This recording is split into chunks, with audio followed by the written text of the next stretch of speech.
नमस्कार, मैं गीता आप सभी का बहुत बहुत स्वागत करती हूँ जस हिंदी में। जस हिंदी का ये शो देख रहे हैं आप वर्ल्ड इन फोकस। आज वर्ल्ड इन फोकस की शुरुआत हम एक ऐसे मसले से कर रहे हैं जो कि एक समस्या है, ना केवल भारत की बल्कि पूरी दुनिया की। पूरी दुनिया के लिए तो वो आज एक चुनौती बन चुकी है और वो समस्या है ओबेसिटी यानी कि मोटापा।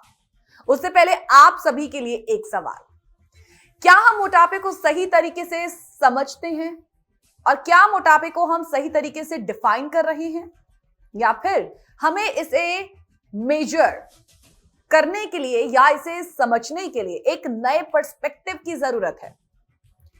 ज्यादातर में से हम लोग जानते हैं कि मोटापे को डिफाइन करने के लिए आज बॉडी मास इंडेक्स यानी कि बीएमआई का इस्तेमाल किया जाता है, लेकिन एक्सपर्ट्स मानते हैं कि बीएमआई स्वास्थ्य का एक ईमानदार पैरामीटर बिल्कुल नहीं है।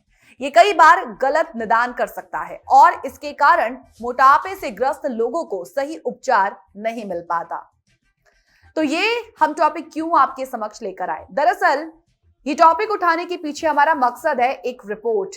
वो रिपोर्ट है लैंसेट ग्लोबल कमीशन की आई एक रिपोर्ट, जिन्होंने बीएमआई पर यानी कि उस पर निर्भरता को चुनौती दी है, उस रिपोर्ट पर चुनौती दी है जिसके जरिए हम मोटापे को मेजर करते हैं। इस रिपोर्ट में एक नई और एक विस्तृत पद्धति की सिफारिश की गई है, जिसमें शरीर की चर्बी का आंकलन करने के लिए कमर की माप यानी कि वेस्ट सर्कमफेरेंस और कमर कूल्हे के रेशो यानी कि वेस्ट टू हिप रेशो जैसे अन्य मापदंडों को शामिल करने की बात कही गई है। अब इस रिपोर्ट में कहा क्या गया है, चलिए जानते हैं जीएफएक्स टेक्स्ट के माध्यम से।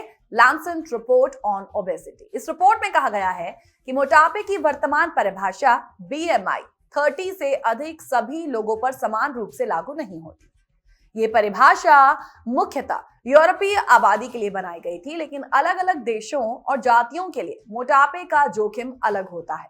उदाहरण के लिए भारतीय आबादी में बीएमआई का कट ऑफ कम हो सकता है, क्योंकि यहां लोगों में मोटापे के कारण डायबिटीज एंड हार्ट डिजीज का खतरा अधिक होता है।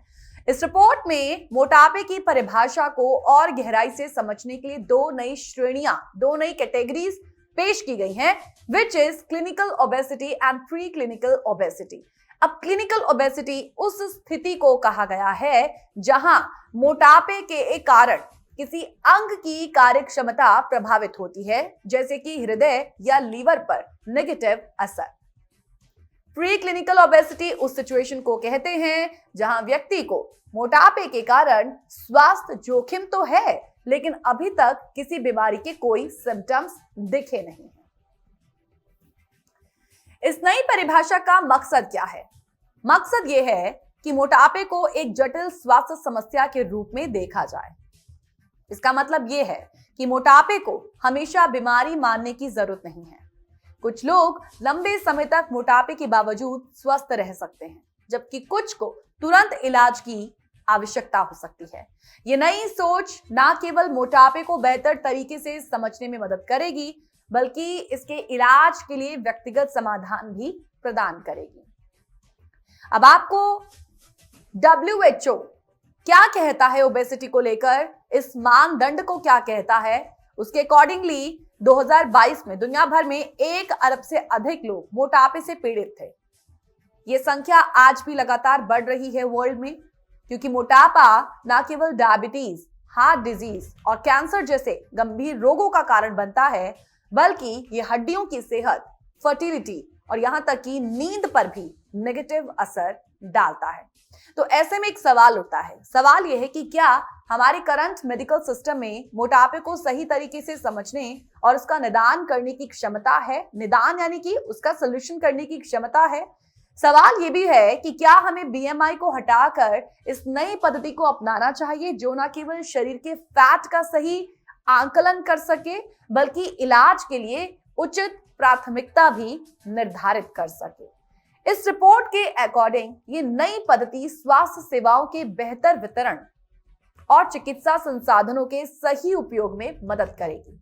एग्जाम्पल के लिए, जिन लोगों को क्लिनिकल ओबेसिटी है उन्हें तत्काल इलाज दिया जा सकेगा, जबकि प्री क्लिनिकल ओबेसिटी वाले लोगों के लिए जोखिम कम करने की रणनीतियां अपनाई जा सकती हैं।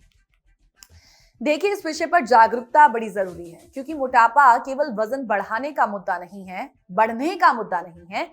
ये जीवन की जो क्वालिटी है उसको भी प्रभावित करता है। मोटापा एक जटिल स्वास्थ्य समस्या है जिसे केवल सही समझ और जागरूकता के जरिए से ही हल किया जा सकता है। तो आपकी क्या राय है? क्या आपको लगता है कि मोटापे को मापने के लिए, उसे मेजर करने के लिए बीएमआई के अलावा अन्य पैरामीटर्स अपनाने की जरूरत है? आप अपनी राय हमारे साथ जरूर साझा करें। राय शेयर करने के लिए, प्रोग्राम को लेकर किसी तरीके का कोई सुझाव या कोई शिकायत आप दर्ज करवाना चाहें तो नीचे फ्लैश हो रही ईमेल आईडीज का आप इस्तेमाल कर सकते हैं। info@justbroadcasting.com या geet@justbroadcasting.com। वर्ल्ड इन फोकस में आज के लिए बस इतना ही। अगले एपिसोड में मिलते हैं एक और महत्वपूर्ण मुद्दे के साथ। नमस्कार।